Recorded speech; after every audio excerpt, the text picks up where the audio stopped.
Okay, Stoney, thank you so much for lending us your expertise. And I've immensely enjoyed just kind of monitoring your Twitter journey.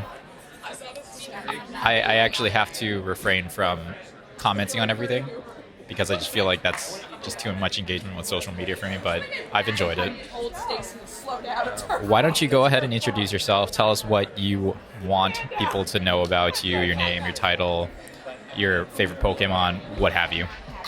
My name's Stoney deGeyter, and I am VP of Search and Advertising at the Karcher Group in North Canton, Ohio. And what to know about me? Well, I am a writer. I have written a digital marketing book called The Best Damn Web Marketing Checklist, period. And I'm actually finishing up a sci-fi time travel fiction novel. What's it called? A Crossed Time. Little play on words with that. It's hard to say. I like it. Across time. Okay, cool. I'm going to keep an eye on that. That's more for me, not necessarily for the SEO crowd, but they might be interested, hopefully. All right, let's do this. SEO, science, or art, and why? Oh my gosh, I think it's a bit of both. Usually when we're interviewing science SEO candidates, I try and find out, are they more on the artistic side, meaning the copywriting, the content, and things like that, or are they on the data side, the analytics and testing and that? And it's usually one or the other. It's rare that you get somebody who is very, very good at both. But there is, people kind of straddle that middle and do good jobs at both of those things. But oftentimes it's one or the other. So in a sense, science or art is you're answering my science or art question by saying science or art. I'm saying it's both. It's science and art. Like I said, it's just you've got to have both ends of that spectrum to encompass the totality of what SEO is. Indeed. I've asked a lot of people that question, and their base answer is similar, but their reasoning is different, and that's what I'm really looking for. So I like that. Thank you, Stoney. Okay, since you are this is not a question that's particular to you, but I feel like I'm really looking for an interesting answer because you're writing a science fiction novel about time travel, digital marketing predictions, any field in the future, any timeline, could be 2 weeks from now, could be 200 years from now if you want to get real sci-fi with it. What do you got? Oh my gosh. I hate predictions because it requires way too much thought, and I read a lot of them, and sometimes I shake my head, and other times those are going to be spot on.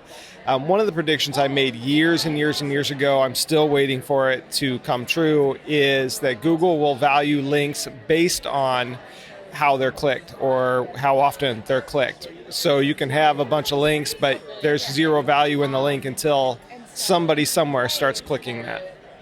That's really specific, and I appreciate that. Thank you. A lot of people are answering with things that we all generally feel like an inevitability. There's merit to that as well. Okay, so you mentioned that you have a daughter. How do you explain, I don't know how old your daughter is, but how do you explain your job to her? I stopped trying to explain my job to any of my kids. They just do not understand at all. Basically, you sum up and say I do marketing, and that's close enough for them and their friends. Okay, fair enough. How has doing your job affected the way you use search engines or the internet overall?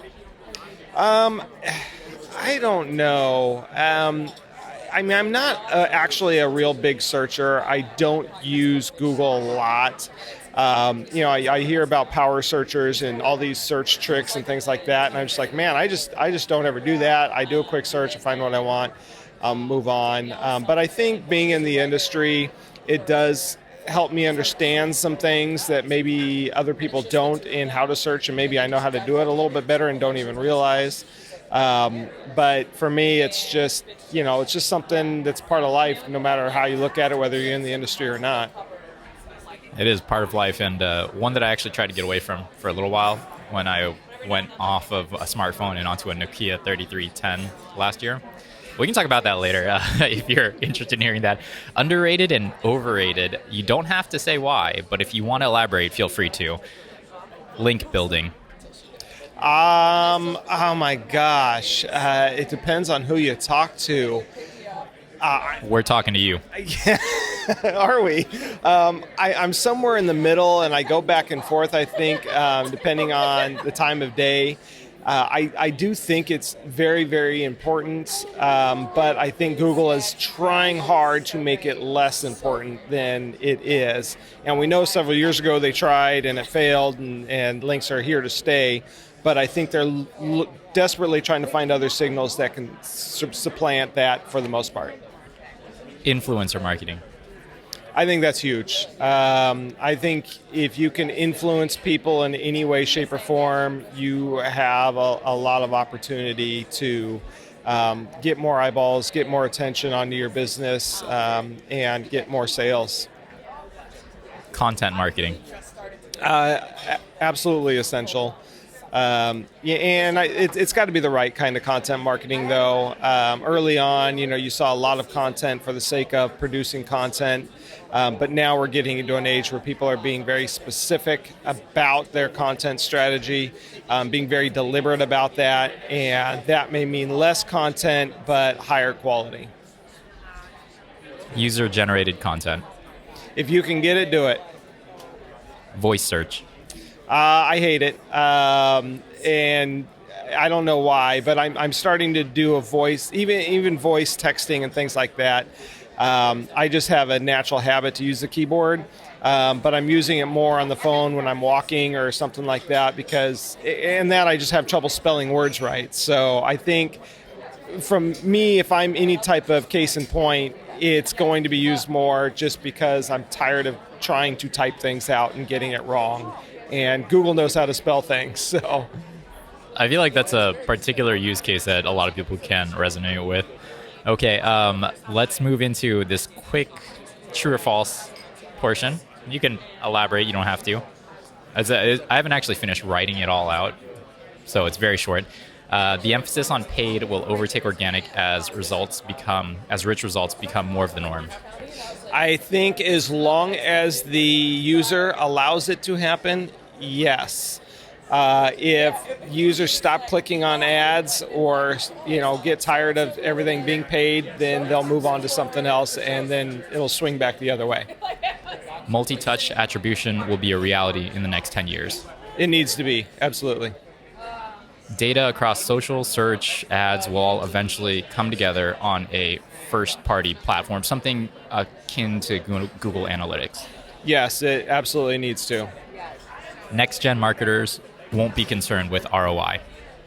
Oh, why? Why would you not be concerned with ROI? What's the whole point of marketing if you're not looking at the return? No, false. Okay, and this one's totally up to you, and you don't have to have one, but everyone does somewhere in their hearts.